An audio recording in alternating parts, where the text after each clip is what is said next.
Assalamu alaikum wa rahmatullahi wa barakatuh. Paqja, mëshira dhe bekimet e Allahut qofshin mbi ju, mbi familjet tuaja dhe mbi mbar besimtarët tanë kënd botës kudo që jetojnë dhe veprojnë. Vëllezër të nderuar, motra të respektuara, ja tek kemi për të filluar me një seri të re ligjëratash me ndihmën dhe me lejen e Allahut subhanahu wa taala. Seri kjo e kërkuar shumë nga vëllezërit tanë, e nevojshme shumë nga unë para së gjithash, e cila titullohet Zgjimi i zemrave.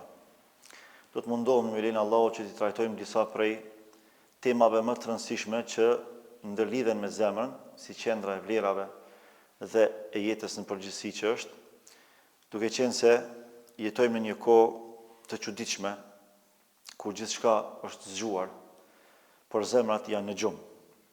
Duke qenë se në këto ditë syri zgjohet për ekran, veshi zgjohet për zhurmën e botës, mendja zgjohet për dynjan, ne kemi nevojë që para së gjithash t'i zgjojmë zemrat tona me afërsinë tonë me krijuesin e saj, me Allahun e Madhërisëm, sepse zemrat tona fatkeqësisht janë në heshtje.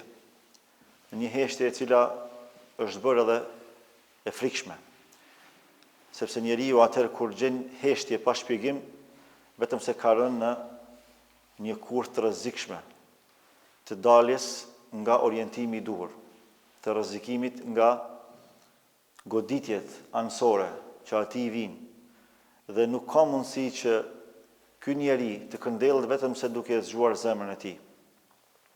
Sepse problemi ynë sot nuk ka të bëjë me mungesën e dijes, sepse dituri kemi shumë, alhamdulillah, madje nuk di ndonjë kohë, ndonjë periudhë në historinë islame ku kaq shumë, kaq shpejt, me kaq dinamik të jashtëzakonshme është përhapur dituria se sa sot.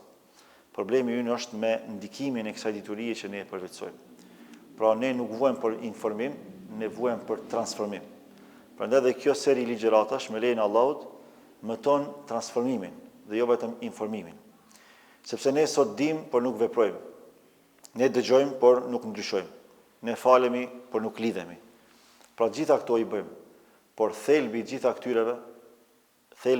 këtyre është lidhja me Allahun subhanahu wa taala, dhe kjo lidhje arrihet vetëm përmes zgjimit të zemrave tona. Andaj kjo thirrje nuk është çfarë do thirrje, është thirrje që të zgjohemi para se të jetë vonë.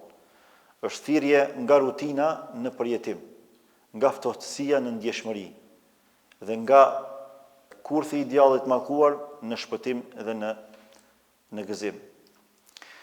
Ka njerëz që ecin mbi tokë, por nuk jetojnë me zemër. Dhe të tillët janë të shumtë. Dhe për këtë Allahu na tregon shumë, sepse këta njerëz qeshin, por nuk janë të qetë në zemrat e tyre.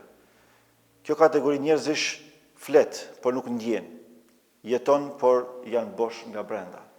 Dhe ne pikërisht do të mundohemi që përmes kësaj serie që ta trajtojmë brendin tonë, nga se kemi nevojë të jashtëzakonshme për ta këndellur zemrën tonë, për ta zgjuar nga ky gjumë i frikshëm, ku shohim, dëgjojmë, prekim, por nuk përjetojmë. Nuk bëhet fjalë për prekje materiale, por bëhet fjalë për prekje spirituale. Bëhet fjalë për aspektin shpirtëror dhe jo atë lëndor. Pra kontakti ynë me fjalët e Allahut subhanahu wa taala. Lidhja jonë në namaz me krijuesin e gjithësisë. Kontakti ynë me librin e Zotit, me besimtarët e Zotit, sikur ka kaluar në një kontakt formal. Lëvizjet tona janë bërë më shumë mekanike, dhe kaq përjetimi përmes këtyre lëvizjeve ibadetore dhe adhurues ndaj Allahut është shumë i paktë. Për të mos thënë nuk ekziston fare. Dhe kjo ndodh për shkak se zemra është në gjumë. Andaj tema e parë me lejen e Allahut që do të trajtojmë do të jetë kur zemra fle e shpirti hesht. Allahu përmes shumë ajeteve kuranore në mënyrë të përgjithshme e përmes disa ajeteve në mënyrë të veçantë dhe specifike mundohet që të na tregojë dhe të na zbërthejë pikërisht këtë çështje, këtë gjendje. Se sa e rëndësishme është që të udhëzohesh, sa e rëndësishme është që të kesh mundësinë e përjetimit të adhurimeve ndaj Allahut subhanahu wa taala. Allahu thot: "Aw man kana maytan fa ahyayna." A e dini atë njeri i cili ka qenë i vdekur? Këtu është fjala për vdekjen e zemrës. Për një njeri që është i vdekur në zemër. Fa ahyayna, dhe ne ja gjallërojmë atij zemrën, i japim jetë zemrës së tij. Me çfarë? Wa ja'alna lahu nuran, edhe atij japim dritë. Pra Allah po e zbërthen gjendjen e një njeriu i cili zemrën e tij në kuptimin metafizike ka të vdekur. Nuk beson Zot, nuk beson në kontaktin me Zot, nuk ndjen asnjë lloj lutje në raport me Zotin. Pra është totalisht zemër e vdekur. Dhe Allah për një moment e ringjall të zemër, me nurin e imanit, me nurin e devotshmërisë, me nurin e përkushtimit ndaj Allahut subhanahu wa taala. Nuran yamshi bihi fi nas, dritë me të cilën ai ecë ndër njerëz. Pra ai bëhet dritë ndër njerëz, ndriçon me fjalët e tij, ndriçon me veprimet e tij, me reagimet e tij, madje edhe me heshtjet e tij, sepse çdo lëvizje e tij, çdo përkushtim, çdo ibadet, madje edhe çdo heshtje ndërtohet mbi besim, ndërtohet mbi iman, ndërtohet mbi devotshmëri. Prandaj Allahu e quan nur, sepse imani është nuri dhe drita e vetme reale që ekziston në jetën e kësaj bote. Çdo dritë shuhet përpos dritës së imanit. Ajo kur nuk shuhet. Prandaj edhe kur trupi i njeriu vdes dhe tretet, nuk i tretet imani, nuk i tretet besimi. Përkundrazi, besimi vetëm se i shtohet nga dimensioni i ardhshëm që ai e sheh. Nga momenti i dhënies së shpirtit, kur i sheh me laçit e Allahut, me lekët e Allahut që vinë dhe e përgëzojnë me xhenet, edhe ja qetësojnë shpirtin që të mos friksohet, as të mos pikëllohet, pastaj nga sekuencat e bukura të xhenetit, pamjeve të xhenetit, vendit të tij që do ta ketë në xhenet inshallah taala, pastaj nga mënyra e ringjalljes që do të jetë ekskluzive për një besimtar që e ka ndriçuar shpirtin e tij me iman në këtë botë, pastaj nga mënyra e pritjes në mahsher që do të jetë lehtësim për të, pastaj llogaridhënia e lehtë, pastaj shpërblimi me xhenet dhe këtë në fund takimi me Allahun subhanahu wa taala. Gjitha këto janë gjëra përcjellëse, vazhduese dhe të përhershme për shkak të imanit, për shkak të besimit, për shkak të nurit që Allahu po përmend. Prandaj thotë: "Awa man kana maytan fa ahyaynahu wa ja'alna lahu nuran yamshi bihi fi an-nas kaman mathaluhu fi adh-dhulumati laysa bi kharijin minha." Pra është sikurse shembulli i atij i cili ecën në errësira të shumta, fi adh-dhulumat laysa bi kharijin minha, që nuk ka mundësi të dalë prej tyre. Allah po e sjell një shembull konkret, praktik, dhe po thot, para mendoj një njeri i cili jeton për kohë gjatë në errësira të shumta, pra në errësira të shtresuara. Praktikisht mund ta paramendojmë për shembull errësirën e burgut, e cila është goxha e vështirë, është goxha e rëndë. Është e shtresuar nga muret e burgut, nga muret e dhomës së burgut, pastaj nga muret e burgut vet, pastaj nga muret e kësaj bote, dhe ai nuk ka asnjë pikë dritën të, është mbiruc, nuk sheh asgjë. Çfarë përjetimi do të ketë ky njeri kur del në dritën e lirisë?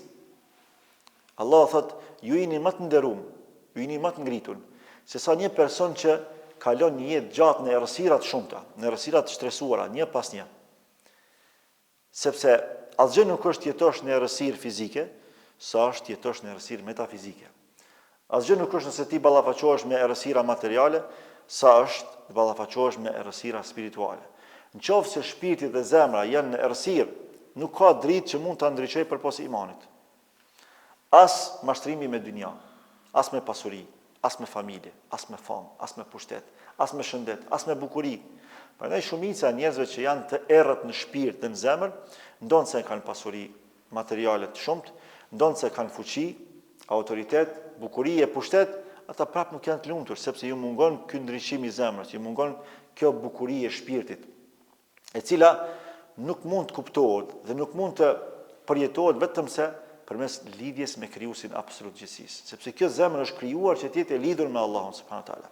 Kjo zemër nuk ka sens, nuk ka kuptim nëse ajo nuk ushqehet me besim. Kjo zemër nuk funksionon si duhet nëse ajo nuk ka lidhje të vazhdueshme dhe të përhershme me krijuesin e saj. Ne për një relacion që është i kufizuar dhe i përkohshëm, por tehet i çmuar, tehet i vlerësuar, relacioni mes fëmijës dhe prindit. E dim se çfarë lidhshmërie krijohet mes fëmijës dhe nënës në veçantë, edhe të prindve në përgjithësi. Është një lidhshmëri e jashtëzakonshme, e papërshkrueshme, vetëm se janë shkaku i ardhjes sonë në këtë botë, vetëm se janë dera e ardhjes sonë, e hyrjes sonë në jetën e kësaj bote. si është fjala me krijuesin e prindërve dhe me krijuesin e zemrave tona. Pra mendoj çfarë lidhshmërie ka zemra jonë me krijuesin e saj, me Allahun subhanahu wa taala. Dhe kur kjo lidhshmëri kputet, pastaj nuk ka asnjë lloj përjetimi, as pasuria materiale, as bollëku në familje, as numri i madh i anëtarëve të familjes, as pushteti, as autoriteti, as bukuria, as gjë. Sado që dikush mund të shtiret, mund të paraqitet se është duke u kënaqur. Ai realisht është duke u kënaqur me disa harame mashtruese. Dhe ne e dimë që haramat janë shumë joshse, edhe janë mashtruese, por kënaqësia e tyre është e përkohshme. Për këtë arsye nuk ka njeri që kënaqet në mënyrë jo legjitime e të jetë krenar me atë që e vepron. Edhe nëse shprehimisht dikush prej tyre mund të shprehet se është i kënaqur, por në brendinë e tij, në përjetim, ai nuk ndjen krenari. Më tregoni mu, a keni dëgjuar ndonjëherë ndonjë hajn që thotë jam krenar që vjedh? S'ka. Ndonjë që merret me prostitucion dhe thotë unë jam krenar që merrem me prostitucion. S'ka, s'mund gjesh. Edhe nëse dikush mund ta bëjë një gjë të tillë, gjë që unë s'kam dëgjuar deri më sot, jam i bindur që gjitha akuzojnë me çmenduri. Thonë ky që nga i çmendur. A keni dëgjuar dikën që thotë unë jam i kënaqur me manipulimin e njerëzve? Nuk thotë sepse s'mund të ketë krenari aty. S'ka krenari në mashtrim, s'ka krenari në haram. Krenaria përjetohet vetëm në halal, vetëm në lidhjen tonë të bukur dhe të mirë me Allahun subhanahu wa taala. Prandaj Allah thotë, a keni pa atë njeri i cili zemrën e ka pas vdekur dhe për një moment Allahu ja ka fut imanin, nurin në zemër. Edhe ky përmes këtij ndriçimi shpirtëror ecë dhe i ndriçon të tjerët në familje, në shoqëni, për shkak të devotshmërisë së tij, për shkak të përmirësimit që sjell në shoqëri, për shkak të zgjidhjes së problemeve, për shkak të minimizimit të ligësive, për shkak të gëzimit të njerëzve, për shkak të futjes së lumturisë në shumë familje dhe në shumë njerëz. Ky është ai nuri që Allahu po flet. Është sikurse shembulli i atij njeriu i cili ka jetuar për kohë gjatë në errësira të shumta dhe s'ka pas mundësi të dalë prej tyre, vetëm se përmes një drite që duhet vinë nga jashtë, përmes një ndërhyrje që duhet vinë nga jashtë. E Allahu këtë ndërhyrje e ka bërë në zemrat tona pa na pyetur. I ka zgjedhur zemrat tona, na ka dhënë imanin, na ka dhënë dhuratën më të çmuar, më të vlefshme, na ka dhënë besimin. Edhe sikur gjithë botën me çfarë ka në te, ta peshojmë njërën anë. Dhe vetëm një sekond të jetës tonë me iman, ta peshojmë në anën tjetër, besoni që kjo ja mund. Besoni që një sekond i jetës sonë e mund një dynja me çfarë ka në te për gjitha bukurive, mirësive dhe pasurive që mund t'i ketë. Për shkak se gjithë bota është krijuar që ne s'paku një çast vetëm të adhurojmë Allahun subhanahu wa taala. S'paku po një sekond ta kuptojmë se ka Zot, ta ndjejmë se ka krijues, ta përjetojmë devotshmërinë ndaj tij, falënderimin ndaj tij, mirënjohjen e kështu me radhë. Pra ka njerëz që janë gjallë fizikisht për të vdekur shpirtërisht. Dhe Allahu këto zemra të ndriçuara i ka zgjedhur. Dhe kjo është përzgjedhje hyjnore, nuk është përzgjedhje njerëzore. Pra nuk kemi ne ata që e kemi përzgjedh besimin, imanin, devotshmërinë, namazin, agjërimin e kështu me radhë.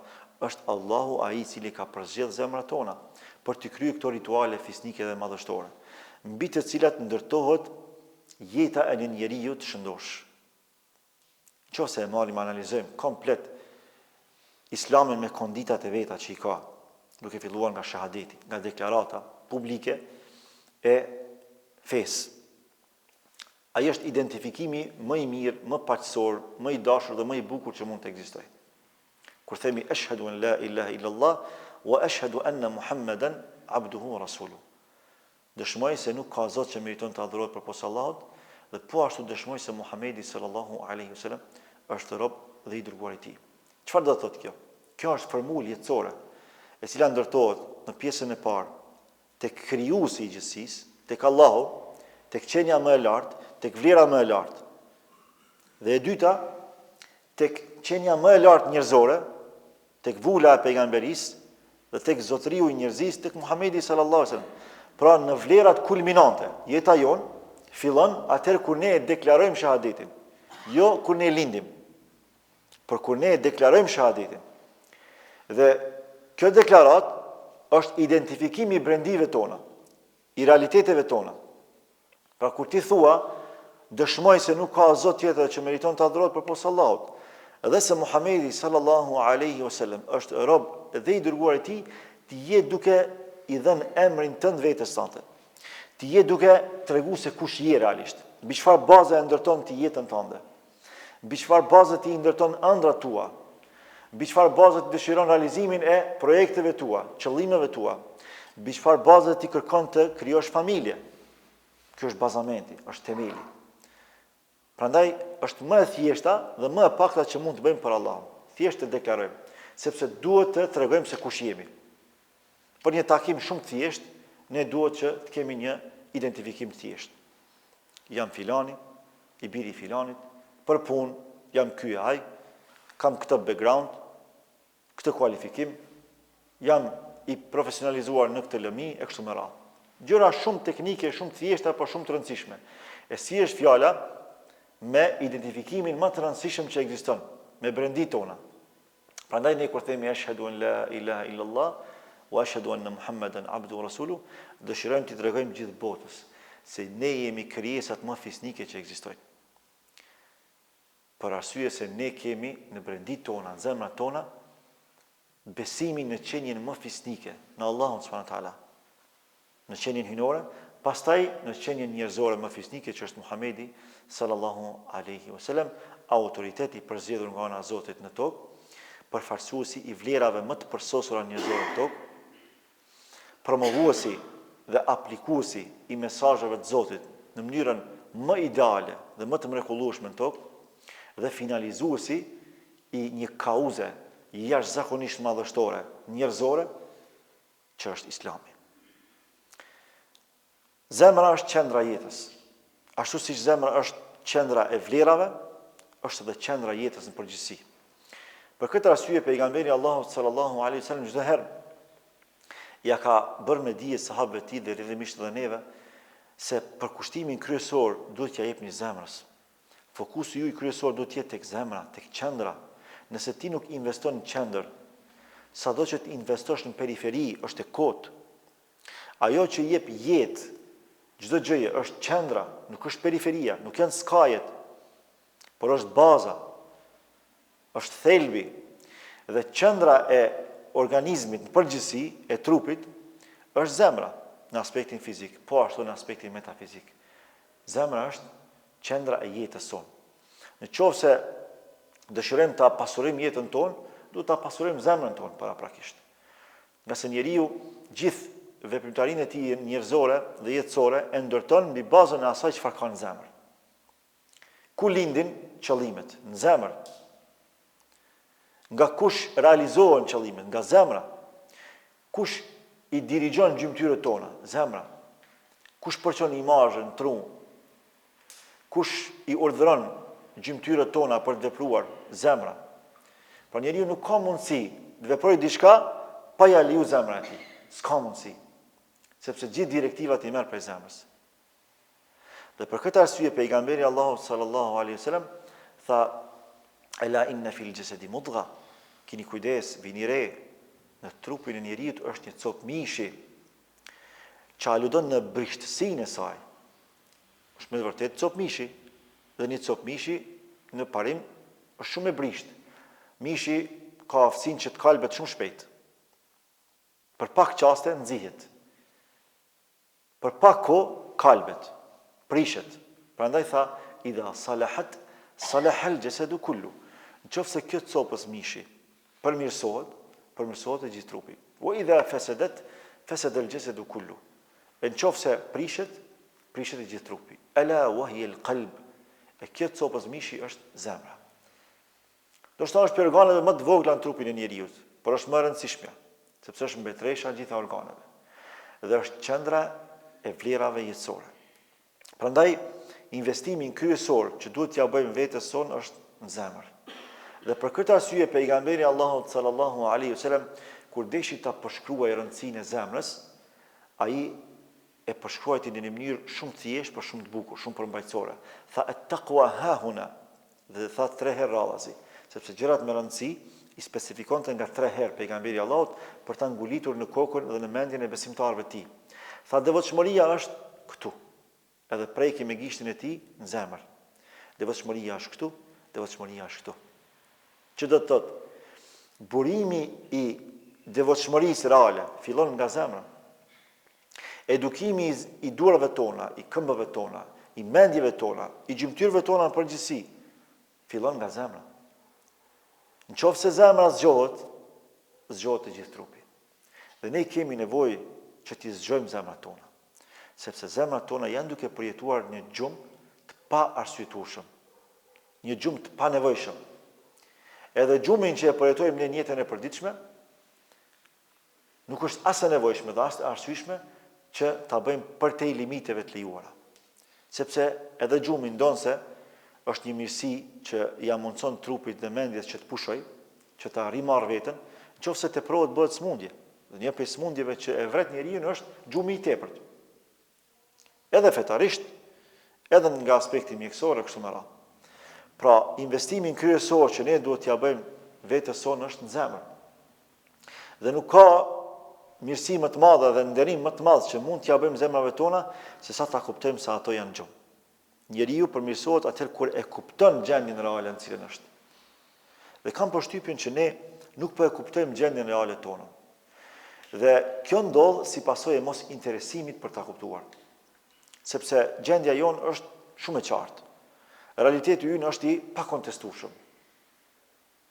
Nuk ka mundësi edhe nuk ka nevojë me u lodh shumë tepër për me kuptuar se jemi në gjumë.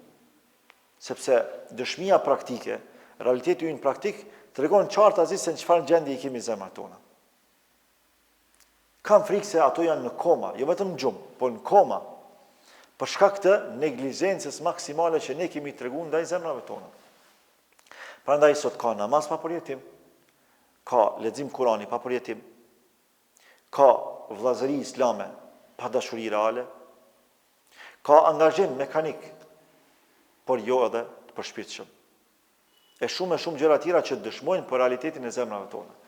Dhe gjendja jonë e jashtme realisht tregon dhe dëshmon për realitetin tonë të brendshëm. Ekzistojnë disa shenja që neve na tregojnë se zemrat tona janë gjumë dhe kanë nevojë të zgjohen. E para për tyre padyshim se është namazi. Raporti ynë me namazin tregon për gjendjen tonë reale të zemrës. Në qoftë se zemrat tona janë të gjalla në raport me namazin, realisht janë të gjalla në raport me Allahun subhanahu wa taala. Kush dëshmon për lidhjen tonë sinqert me Allahun? Namazi. Çfarë do që të themi, çfarë do që të veprojmë, me çfarë do që të merremi, çfarë do që të pretendojmë dhe të proklamojmë, mbeten gjëra teorike. Mbeten dëshmi të pretenduara. Ajo që realisht dëshmon për realitetin tonë të brendshëm dhe faktik është raporti ynë me Allahun përmes namazit. Sepse ajo që më shumë t'i do Allahu është namazi. Ajo që më së miri dëshmon për qiltërsinë e zemrave tona, devotshmërinë e tyre është namazi. Prandaj Allahu e ka bërë kusht të shpëtimi namazin. Nuk ka thënë as për sadakan, nuk ka thënë as për leximin, por ka thënë për namazin. Qad aflaha al-mu'minun alladhina hum fi salatihim khashi'un. Kanë shpëtuar besimtarët, të cilët në namazin e tyre janë të përulur, pra e përjetojnë namazin. Nga se ai njeri i cili është i përkushtuar dhe i përulur në namaz, domosdoshmërisht do të jetë i përkushtuar në lexim, domosdoshmërisht do të jetë i përkushtuar në sadaka dhënie, domosdoshmërisht do të jetë i përkushtuar në lidhjet familjare, domosdoshmërisht do të jetë i përkushtuar në punë, e shumë gjëra tjera fisnike. Sepse ajo që më së miri tregon për pjekurinë e një besimtari është namazi. Është niveli më i lartë, më kulmor i devotshmërisë. Prandaj Allahu e don më së shumti. Për këtë arsye e ka bërë shtyllë të Islamit më njëherë pas shahadetit. Sepse atë që e themi gojarisht dhe verbalisht duhet ta dëshmojmë praktikisht. Dhe nuk ka mundësi më të mirë, më të lehtë, më të bukur për ta dëshmuar dëshminë tonë verbale që është shahadeti sesa përmes namazit. Çfarë do që të themi nuk mund të krahasohet me 1 orë gjysmë që ti komunikon me Allahun subhanahu wa taala. 24 orë mi ngrit dikush durt edhe më u lut. Ju lut Allahut. O Allah, kështu unë e dush shumë, po nuk falet, nuk vlen.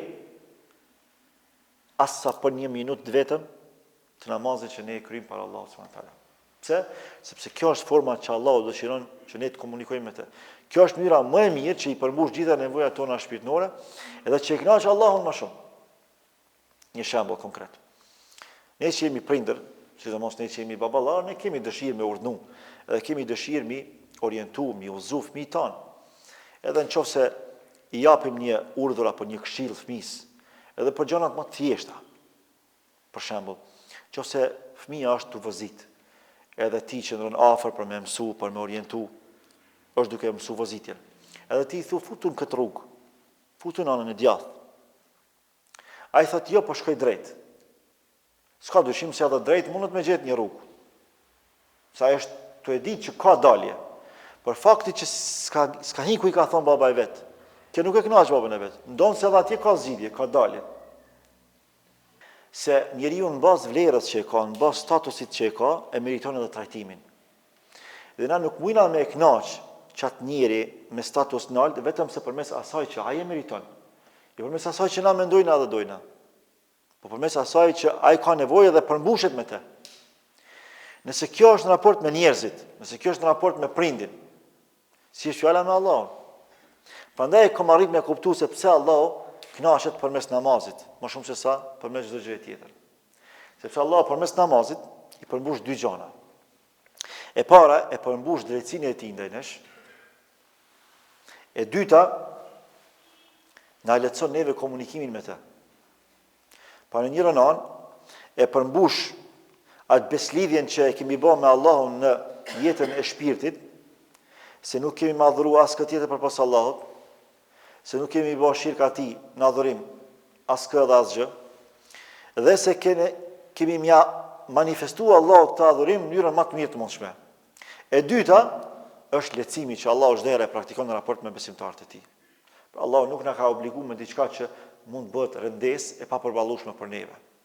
Po, 5 vakte namaz të ndara gjatë ditës dhe gjatë natës, me një minutazh shumë të kufizuar, shumë të shkurt në raport me minutazhin e mbetur, por që është e mjaftueshme për mi përmbush nevojat tona të shpirtit përmes këtij komunikimi me Allahun subhanahu wa taala.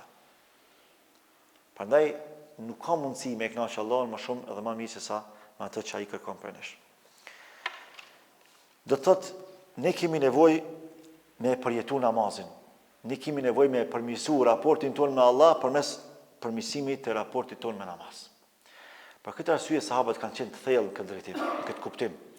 Dhe jo më kot Omeri e ka definu muslimanin në bazë namazit.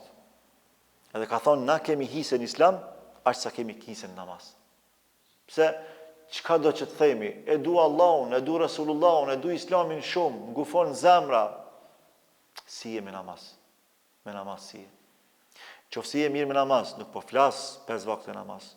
Unë po i flas kategorisë së namazfalësve të rregullt. Sepse Allahu po ju flet namazfalësve të rregullt.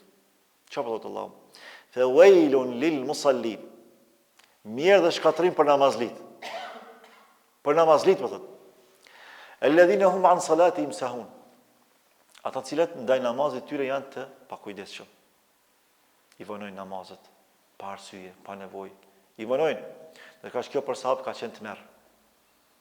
Sahabët me bëm një pas ik një namaz, runa Zot me pas ik sabahu, mas lindjes dillit, ma lehtë kishin përjetu. Me u fut në arkivole, me u varros për zgjalli, se sa me ik një namaz mas kohës. E pa paramendueshme. Edhe dini vesh një herë ju ka ndodhur kjo, edhe ato në kulmin e luftës. Në kulmin e luftës. Edhe pse pejgamberi i ka marrë krejt masat e nevojshme, që mos më ndodh ajo. I ka thonë atij sahabiut ti rri, na po flen, po pushojmë se jemi lodh, e ti kemi na çu për namaz. Edhe ata e ka zonë gjumi për lodhjes madhe. Edhe tani ofanziva e radhës s'kan pas më mundësi me fal derisa mas lindjes dillit e kanë fal sabah. Edhe janë të merru. Një herë ju ka ndodhur kjo. Para mendoj neve sa herë mund më na ndodh kjo, runa Zot. Hajde që na ndodh. Po, andim keqardhje për këto që na ndodh. A e shohim si rrezikim, si kputje të lidhjes tonë me Allahun subhanallahu teala? A e shohim si problemin më të madh të jetës? Apo arsyetojmë, justifikojmë? Hajde besë ndodhin këto gjëra. Jo, nuk vjen më ndodh këto gjëra. Nuk vjen më ndodh këto gjëra. Ka raste që kanë probleme shëndetësore, di raste që kanë probleme shëndetësore. Prap mundohen me çato probleme që i kanë, mos më ndodh një gjë të tillë. Ama edhe nëse ju ndodh, jam i bindur që janë të falur tek Allahu, se kanë probleme shëndetësore. Por megjithatë kur e sheh që ky njeri që e ka këtë smundje shëndetësore edhe merr akoset, i merr gjitha masat e nevojshme, mos më ndodh çajo. E kur i ndodh, çan për ato që i kanë ndodhur, tmerrohet. Po në anën tjetër e sheh një të shëndosh, që i ka të mirat e Zotit, si mungon asgjë, rrit deri në 2 natës me telefon. I hub namazin dhe nuk gërzitet hiç, vonë si bëhet. Gjen arsyetime, justifikime nga më të ndryshmet, të parësyshme, atëherë është për më çudit. Dhe derisa i kemi gjitha këto mundësi, çka na mungon neve me përjetu namazin tonë? Çka na mungon? Asgjë. Nëse që ky ajet nuk na zgjon zemrat, çka ka më na zgjuar zemrat? Allah po thotë fawailun lil musallin. S'po thot për ateistat, s'po thot për agnostikat, s'po thot për të pafet, as për krishterët, as për jehudët, po thot për namazlit, për muslimanët më të mirë që ekzistojnë. Apo që parimisht duhet të jenë. Mirë për namazlit, për ata që i bëjnë sejdë Allahut. Alladhina hum an salatihim sahun. Ata të cilët ndaj namazit tyre janë dëvonshëm, të pakujdesshëm. Ulemaja kur e trajtojnë këtë ajet, thonë nuk po thot ajeti për ata që e falin mas kohës, po për ata që e shtyjnë pa nevojë. Mëna kohës, mëna limitit e falin, ama a ka pas nevojë me e vonu, s'ka pas nevojë me e vonu. Pse? Pejgamberi Allah thot as-salatu ala waqtiha. Namazin në vendin e vet, kohën e vet. Cila është vepra më e mirë ja Rasulullah, më e dashur tek Allahu, ka thon as-salatu ala waqtiha. Ka thon namazi në kohën e vet, mos më shty. Se s'ka mundësi me e kënaq Allahu me diçka më shumë se sa me namazin në kohën e vet. Pastaj thot alladhina hum yuraun, tash po i përmend pasojat Allahu. Se çdo kputje e lidhjes së fuqishme me namazin ka me nakput me gjëra të tjera. Pra, ajo ana spirituale, ana shpirtënore, përmbushet më së miri me namaz. Prandaj thot fawailul lil musallin alladhina hum an salatihim sahun, mirë për namazlit, cilët ndaj namazit janë të pakujdesshëm. Kjo ka të bëjë me pasojën shpirtënore. E çka pason pas pasojave shpirtënore, pas pasojave spirituale, pasojat morale. Alladhina hum yuraun. Ata cilët kanë dëshirë me udok, kalojnë në shtirje. Që do të thotë, nëse nuk e ruan namazin, nuk ke mundësi me rujt edhe originalitetin tonë. Nëse se ruan namazin, s'ke me rujt sinqeritetin tonë. Në qoftë se e hup namazin, ke me hup edhe sinqeritetin edhe originalitetin tonë. Ke mu bo njëri falso, ka me u fut riaja. Alladhina hum yuraun, kanë nevojë me uduk. Çdo gjë pastaj bëhet formale, kalon formalitet. Edhe ibadeti bëhet adet. Pse? Si pasojë mos kujdesit në raport me namazin. Wa yamna'un al-ma'un. Edhe e ndalin dorën. Nuk japin as gjona të vogla, thot Allahu. Jo që s'japin, po dhe gjonat më të vogla s'japin. Kjo është pasoja e tretë. Pasoja materiale. Nga jo spirituale, në morale, nga morale në materiale. Jo mo që bëhet i pakujdesshëm në raport me namazin, bëhet i pakujdesshëm në raport me karakterin e tij, personalitetin e tij, bëhet shtirës, bëhet dyftyrsh, po i dhimbët edhe ajo më e lehta që mundet me bë, me nxjerr parën pe xhepit, edhe nuk e jep. As edhe centat nuk i jep. Pse? I ngurcohet zemra. Një zemër e cila vazhdimisht fle, është e pakujdesshme, ajo ngurcohet shumë shpejt. Pastaj për shenjave tjera që tregojnë dhe dëshmojnë për atë se zemrat janë të fjetura, janë gjumë, është edhe fakti që lexojmë Kur'an, dëgjojmë Kur'an, por nuk depërtojnë zemrat tona. Dhe kjo gjendje është alarmante. Nga se mund mos me pas ndikim fjala e njeriu. Është kryesisht normale. Sado që të bukura mund të jetë fjalët e tij, paraqitja e tij, interpretimi i tij, edhe pse nuk është normale, por ja që mund të ndodhë. Po bëhet fjalë për fjalën e Allahut subhanahu wa taala, për atributin e Zotit. Me dëgju namazlia ajetin, besimtari i Allahut, edhe mos me pas përjetim të atij ajeti, vallahi është e frikshme. Se na dim që Allahu i ka definuar besimtarët si përjetues, jo vetëm përjetues fjalëve të Allahut, por për atyre që rënqethen kur i dëgjojnë fjalët e Allahut. Rënqethen nga madhështia e këtyre fjalëve. Innamal mu'minuna alladhina idha dhukira Allah wajilat qulubuhum wa idha tuliyat alayhim ayatuhu zadatuhum imana wa ala rabbihim yatawakkalun. Besimtarët e Allahut janë ata të cilët kur atyre u përmendet Allahu, qenja më e lartë, krijuesi i gjithësisë, wajilat qulubuhum, rënqethen zemrat e tyre. Wa idha tuliyat alayhim ayatuhu zadatuhum imana. E kur atyre u lexohen ajetet e Allahut, argumentet e Allahut, fjalët e Allahut, atyre ushtohet imani. Ju forcohet besimi. Wa ala rabbihim yatawakkalun. Pastaj mbështeten vetëm Allahut subhanahu wa taala, sepse këto janë të ndërlidhura njëra me tjetrën. Pra, zemrat tona në raport me fjalën e Allahut, sa janë duke përjetuar mirësi, ngrohtësi, sa janë duke përjetuar ëmbëlsi, ndërkaq Allahu bën një thirrje shumë të bukur. Pikërisht për këto zemra të fjetura. Thot: Alam ya'ni lilladhina amanu an takhsha'a qulubuhum li dhikrillah. A nuk ka ardhur koha që besimtarët e Allahut me u përul me përmendjen e Allahut. Wa ma nazala min al-haq, edhe me atë që ka zbrit nga Allahu për të vërtetës së Allahut. Çdo gjë që Allahu e thot kështu, pe librit i tij është e vërteta absolute. S'ka mundësi me pas dyshim të. S'ka fjalë që mund ty me ta ngrosh shpirtin, me ta qetësu zemrën, me ta zgjidh problemin, me ta largu brengën më të mirë, më të këndshme, më të bukur se sa fjala e Allahut. S'ka. Mor as psikolog, mor as hoxh, mor as shok, as non, as bab. Kërkush s'mund me ta qetësu shpirtin edhe zemrën me fjalët e tij, sa do të bukura, sa do të sinqerta që t'jenë, çish duhet me ta qetësu fjala e Allahut. Prandaj Fudail ibn Iyad, i cili ka qenë për njerëzve më të devijum që ka ekzistuar në historitë e njerëzimit. S'ka lënë të keqe pa bë. Pra, bashkohasit e tij tregojnë se nuk ka lënë të keqe pa bë. Derisa një ditë për ditësh e dëgjon imamin e lagjës duke fal namazin e Yacis. Ky ka qenë i hipër në mur, se ka kthy mur me ju vjedh njerëzve. Edhe ka shfryzuar kohën e namazit që atëherë me shku me vjedh. Para mendoje sa i tmerrshëm do të më qenë njeriu me bëni gjë të tillë. Atëherë kur robët e Allahut i bëjnë ibadet Allahut, ky është vetëm rastin me i plashkit njerëzit. Edhe ka dëgjuar që ta jetë. Alam ya'ni lilladhina amanu an takhsha'a qulubuhum li dhikrillahi wa ma nazala min al-haqq. ولا يكونوا كالذين أوتوا الكتاب من قبل. A nuk ka ardhur koha që besimtarët e Allahut me u përul zemrat e tyre, me u rënqet zemrat e tyre me përmendjen e Allahut, edhe me atë që ka zbritur për të vërtetës së Allahut, e mos me qenë për atyre që ju ka ardhur libri e vërteta para jush, pra para besimtarëve, para muslimanëve. Fatala alejhimul amad, atyre ju shkoi një kohë gjatë, bukur e gjatë, edhe ata nuk reflektuan, nuk u vetëdijsuan, nuk u udhëzuan, nuk i morën mesazhin e Allahut.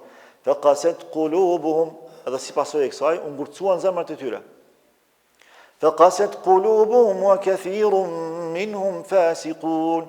Dhe si pasojë e këtij ngurcimi të zemrave, shumica prej tyre u bën njerëz shturur, njerëz të prishur, u prish brendia atyre, u prish e natyrshmi atyre, u prish morali i tyre, si pasojë e largimit nga fjala e Allahut subhanahu wa taala. Pra mos përjetimi i fjalëve të Allahut bën që njeriu me deviju. E Fudail ibn Iyad kur i dëgjoi këto ajete në namaz të Yacis, filloi me çajt se i prekin zemër. Ai ndoshta shumë më herët i ka dëgjuar, i ka ditë se ka jetuar në një mjedis dietarësh, po bën fjalë për gjeneratat e arta. Ama nuk e ka lënë sheh pse nuk ka dorë zemra e tij mu zgju. Në atë moment ka thonë, po Zot tash ka ardhur koha mos zbut zemra jam. Edhe po i njëjti njeri, apo për njerëzve më të ditur, më të ndershëm, më të devotshëm që një historia e Islamit. Apo shihni çfarë transformimi ka përjetuar.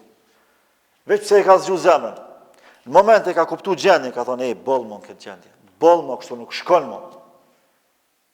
Allahu nuk ka kriju për këtë punë. Edhe i kanë rrjedhë lotët për shpirtit, për zemrës, se është zgju zemra dhe ka thonë mjaft po. Ka ardhur koha Allah. Edhe këtë pjesën e mbetur tjetër është mundu mja dëshmu Allah mi kompenzua ato të këqija që i ka bë. Allah e ka aq mëshirën e madhe sa që Të këqijat na i shndron të mira. Subhanallah. Domethënë, depot e ligësive që ti ke mujt me i bë, që mund të jenë të panumërta, mund të jenë më shumë se sa kodrat, e bjeshkët, e detrat, Allahu t'i shndron gjitha në mirësi, t'i transformon në mirësi. Vetëm nëse na pendohemi sinqerisht tek Allahu subhanahu wa taala. Vetëm nëse na e dëshmojmë Allahut se duam të jemi o Allah ashtu siç ti dëshiron të na shohësh. Ulaika yubaddilu Allahu sayyiatim hasanat. Allah thotë sura Al-Furqan, pasi që tregon për ata që pendohen nga ligësit, nga devimet, thotë të këtillëve Allahu u shndron, pra u transformon të këqijat në të mira. Subhanallah, një njeri që ka mujt gjithë jetën me vjedh, me bo zina, me prish ndere njerëzish, ka mujt me qenë, rona Zot, homoseksual, pedofil, vrasës, serik, çfarë mund të ketë për ligësie më të mëdha? Krejt i përmendim, s'është problem. Krejt që to Allah ja shndron mirësi nëse pendohet sinqerisht. Allah është bujar. Se Allah vlerëson sinqeritetin. Qofse sinqerisht pendohemi tek Allah, Allahu gjitha këto ligësi na shndron mirësi, sepse është bujari absolut. Dhe për këtë arsye besimtarët e Allahut nuk kemi sot përjetim të fjalëve të Allahut, sepse zemrat janë të fjetura. Zemrat nuk po e kuptojnë madhështinë e këtyre fjalëve, nuk po e ndjejnë nevojën e këtyre fjalëve. Prandaj një besimtar nuk duhet të fokusohet në numrin e hatmeve që lexon, por në fjalët e Allahut që përjeton. Wallahi, 100 hatme me i lexu mekanikisht nuk vlen sa një fjalë e një ajeti që i ke përjetu shpirtnisht. Se që kjo fjalë mund me ta ndryshu komplet jetën. A realisht, Kurani ka zbrit për me e përjetu. E nuk mund është me e përjetu pa e meditu. Pa u ndalë, me ndalë vetën e me thonë, a di që ka jem të lexu. Fjallën e Allahut, po ku ka ndërim më të madh se sa me lexu fjallën e Allahut. 5 ajete, në ditë le t'jenë, ama le t'jenë të përshpitshme, të përjetuara. Përjetoje sikur Allah është të folë ty direkt, dhe realisht është të folë ty, mua dhe krejtëve. Prandaj ai që lexon Kur'anin për herë të parë thotë, ndihesha sikur se Allah është duke më folur vetëm mua. Këtë praktik e kam pa prej disa që e kanë pranuar Islamin. Edhe ata më thonin, vallahi hoxh, kur e kam lexuar Kur'anin për herë të parë, jam ndier sikur Allahu po më flet vetëm mua. Sepse realisht Kur'ani është komunikim direkt i Allahut me ne. Namazi është komunikim direkt i yni me Allahun, Kur'ani është e kundërta. Pastaj mëkati nuk dhem më. Kur zemra është në gjumë, mëkati nuk i bën përshtypje, nuk i dhem. Mund të jetë mëkat shumë i madh, por ai nuk e përjeton idhësinë e këtij mëkati. Dëmin e këtij mëkati nuk e ka parasysh fare. I normalizohet çështja. Absolutisht nuk i bën përshtypje. Dhe kjo është si pasojë ngurtësimit të zemrës. Kur fillon robi, edhe vazhdimisht e bën një mëkat të caktuar, ajo kalon në normalitet, i bëhet normale.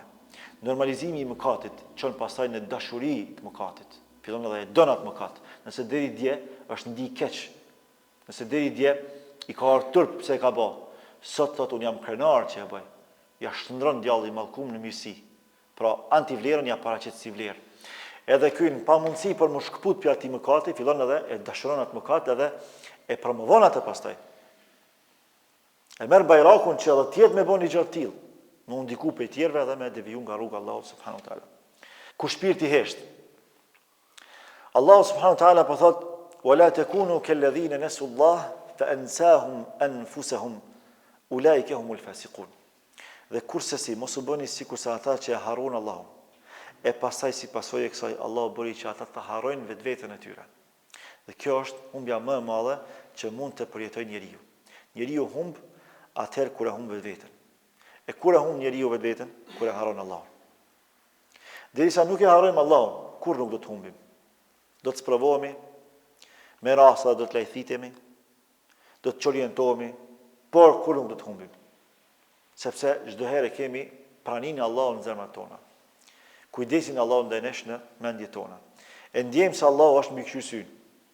E ndjejmë se Allahu është i gjithëmshirshëm absolut. Dhe çdo herë shpresën e pendimit dhe të rikthimit në origjinën e pastër të besimit e kemi me vete. Por nëse harrojmë Allahun, atëherë vetes ja mbyll derën.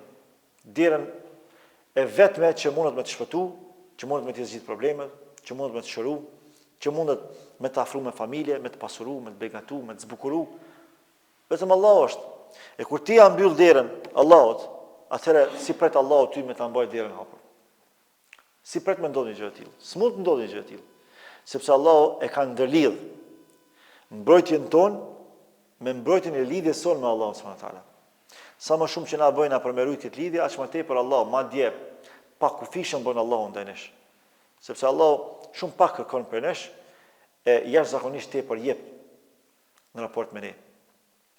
Dhe procesi i rënjes si i gjumit zemrës edhe i heshtjes së zemrës nuk është i menjëhershëm, nuk është i aty për atyshëm, është proces i gjatë. Ajo don kohë, ajo ndodh pas një kohe gjatë.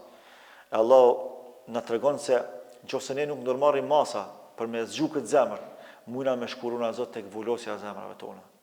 Dhe kjo është më e keqja që mund ndodh. Nëse na vuloset zemra në mëkate, në mosbesim, në mos përjetim të ibadeteve, atëherë është problem. Kemi kaluar në hipokrizi. Khatama Allahu ala qulubihim wa ala sam'ihim wa ala absarihim ghishawa. Allahu thot këtyre njerëzve, kësaj kategorie, Allahu u avulos zemrat e tyre, edhe shikimet e tyre, edhe dëgjimet e tyre. Pra zemrat nuk ju përjetojnë më, sytë e tyre nuk shohin mirë, vetëm keq, sytë e tyre nuk mund me përballu halalin, e dojnë vetëm haramin, edhe veshët e tyre njëkohësisht. Prandaj ne sot shohim njerëz që është në gjendje ditë e natë me ngu muzikë, por nuk është në gjendje një jetë Kuranit me ngu. Me bo, mja citu, një jetë, mja këndu, s'le gjatë zes pa të thonë. është në gjendje mi pa njerëzit tu qartalajs në për klubet natës, tu të ranu, tu këcy pa kur far kuptimi, pa kur far etike, tu dalë për vetë vetës, i pengon një sejsh dhe një muslimonit në gjami. Zemra një avret. Do mi plas zemra, pse këta shkojnë edhe mlidhen në gjami edhe falën. Si ja përbalon pse ja ka vullos Allah zemra. Ja ka vullos, së me përbalon. është në gjendje krejt llojet e lakurisis me i pa, madje kënaqet me i pa, nuk është në gjendje me përballu me pa një minut një motër muslimane me hijab. Zemra i plas me pa. Prandaj edhe i shohim çu reagojnë. Pse ndodh kjo? Ja u ka vullos Allahu zemrat. E pse ja u ka vullos? Sepse kanë kaluar përmes një procesi edhe kanë arritur në vullosje. Në fillim ju ka fjet zemra, ju ka hesht shpirti, s'kan marr masa. Që ato pak vlera që kanë mujt me i pas, nuk i kanë rujt. I kanë zavëndsu me antivlera. Antivlerat i kanë normalizu, pastaj i kanë dasht, pastaj i kanë promovu. E kur ti e merr bajrakun e promovimit liksiv, atëherë Allahu ta vulos zemrën. Pastaj, jo që nuk e man, po edhe lufton. Edhe ja, i shohim tash këta lëvizjet e dëgjallit. Pse e luftojnë islamin? Edhe pse kanë emra musliman, edhe pse rridhin nga familje islame, edhe pse prindit e tyre i kanë emrat Hasan, Husein e Muhammed, edhe pse nënat e tyre janë varros me havale, kanë qenë me shami. Pse ndodh kjo? Për shkak se ju kanë vulos zemrat e tyre, si pasojë harresës e tyre ndaj Allahut subhanahu wa taala. Ka sa i përket kësaj teme më shumë hyrëse, e me lenin Allahu do të vazhdojmë nga java e ardhshme, si zakonisht çdo të shtunë pas akşamit. E juve Allahu ju shpërblef për dëgjimin, për durimin, për prezencën. Lutim Allahun me na begatu, para se gjithashtu me na dhon sinqeritet në çdo fjalë, në çdo vepër, edhe me u bë çelës të hajrit e mshelës të sherrit, e me qenë shkak i thirrjes edhe të tjerëve për mi zgju zemrat tona, duke filluar nga unë, pastaj edhe nga ju. Allahu ju shpërblef për durimin, nëse keni diçka me pyet urdhani.